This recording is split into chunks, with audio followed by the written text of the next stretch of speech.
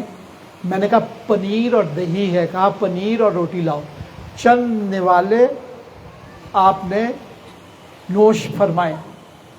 تو کہتے میں نے کہا کہ اچھا یہ بتائیے کہ اس وقت میرے امام زمانہ کہاں پر ہے؟ اچھا تصرف تھا، باتیں تو ہو رہی تھی، اشارے مل رہے تھے، مگر اس کے دماغ میں بات نہیں بیٹھ رہی تھی.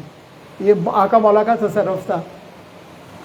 کہا کہ اس وقت میرے مولا امام زمانہ کہاں ہیں؟ کہا کہ خیمے میں. کہا کہ کیا وہ کل حاجیوں کے پاس آئیں گے؟ آپ نے کہا آئیں گے. کہا کس جگہ؟ آپ دیکھیے جگہ بھی مختص ہے. کس جگہ؟ کہا روز عرفہ، میدان عرفہ، جبل رحمت کی حدود میں. جبل رحمت کی حدود میں روز عرفہ، میدان عرفات. اچھا پھر آپ نے کہا کہ کیا وہ حاجیوں کے خیمے میں آ سکتے ہیں؟ آپ نے کہا کہ ہاں آ سکتے ہیں اگر حاجی ایک کام کریں. کہا کیا؟ کہا کہ انہیں اپنے جد ابوالفضل عباس سے بہت پیار ہے، اگر وہ ان کی مجلس پہ پا کریں گے تو وہ ان کے خیمے میں آئیں گے. اچھا میں حاجیوں کو نا موقع ملے تو بہت سے ایسے واقعات بیان کرتا ہوں. میں کہتا ہوں یہاں سے آپ یہ لے کے جائیے فکر کہ ہم جس محیط میں ہوں گے آقا و مولا بھی تو موجود ہوں گے. میں نے کہا آپ پی سی میں جاتے ہیں، آپ کو پتہ چلے کہ چیف آف آرمی اسٹاف آیا یا ہیڈ آف اسٹیٹ، آپ ایسے ہی خوش ہوتے ہیں. اس کو دیکھیں نہ دیکھیں، وہ کہیں بیٹھا ہو آ کے کہتے ہیں جی آج ہم پی سی گئے تھے اور وہاں آرمی چیف یا صدر آیا تھا یا وزیر، نہ دیکھیں آپ ویسے ہی خوش ہوتے ہیں. میں کہتا ہوں آپ جب اتنی ملاقاتیں ہیں تو آپ جب حج پر جائیں پہلے تو تلاش کریں. بہت سے واقعات ہیں، اتنے واقعات ہیں، کتابیں بھری پڑی ہیں. ایسا بھی ہے کہ فوری مدد آئے گی، یہ بھی میں بتاتا ہوں، اور آئی ہے فوری مدد ہر حاجی کے لیے. میں نے عرض کیا ایک ایک چیز کھول، وہ جو جاتا ہے اس کو میں بتاتا ہوں کہ 2 لفظ ہیں آپ پڑھو، آپ کے لیے کشادگی آئے گی. 2009 میں نے پہلا عمرہ کیا، بیٹا لندن سے آیا ہوا تھا مہدی، تو میں نے کہا مہدی یہ پڑھو. ایک طواف مکمل کر کے آیا، کہتا ہے اس میں راز ہے. میں نے کہا کیا راز ہے؟ کہتا ہے آپ خود پڑھ کے دیکھیں. اچھا اتنا رش تھا کہ چلنے کی جگہ نہیں تھی. اچھا لبیک اللہم لبیک اور درود پڑھتے ہوئے نیچے چل رہا ہوں، دیکھ رہا ہوں ایک پیچ ادھر بن گیا، ایک دائیں بن گیا، ایک بائیں بن گیا، ایک سامنے بن گیا، پیچ پہ پیچ راستے بنتے چلے گئے. اچھا ذہن میں آیا کہ مقام ابراہیم کے اندر اگر آپ طواف کریں تو بہت ثواب کی بات ہے. تو میں کہتا اچھا مقام ابراہیم کا بوسہ لے لوں. تو میں نے کہا کب ابھی تو طواف شروع کیا، مقام ابراہیم میں کم از کم 10-15 منٹ لگیں گے. پھر محسوس ہوتا ہے جیسے کسی چیز سے ٹکر ہونے والی ہے تو سامنے مقام ابراہیم ہوتا. کمی ہمارے اندر ہے، کمی ہمارے اندر ہے. بکس بھری پڑی ہوئی ہیں.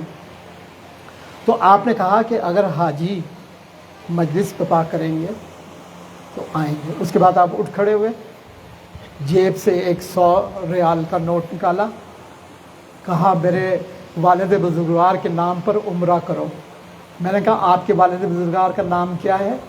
کہا کہ حسن. یہ کہہ کر کرم نوازی کی، میرے ماتھے کا بوسہ لیا، میں نے بھی آپ کے شانے کا بوسہ لیا اور آپ تشریف لے گئی. جیسے ہی تشریف لے گئے فوراً میرے ذہن میں گھنٹیاں بجنے لگی کہ جب نماز پڑھی تو کہا کہ میرے جد نے یہاں 2 رکعت نماز آج کی رات پڑھی تھی. دعائیں یاد کرنے لگا تو آپ نے فرمایا کہ امام معصوم کے لیے مختص ہیں. اپنے والد بزرگوار کا نام حسن بتایا، یہ تو میرے آقا مولا امام زمانہ تھے. دیوانہ وار میدان عرفات خالی تھا، بھاگتے ہی مولا کو آوازیں دی مگر جانے والے جا چکے. اگلی صبح حاجی خیمے میں آ گئے، عالم دین کو سارا واقعہ بیان کیا. عالم دین نے مغرب کی نماز خیمے میں پڑھائی اور اس کے فوراً بعد مجلس سے مولا ابوالفضل عباس شروع کر دی. اب میں بار بار دیکھ رہا تھا، آقا مولا کو تلاش کر رہا تھا، مگر آقا مولا کی کوئی خبر نہیں تھی.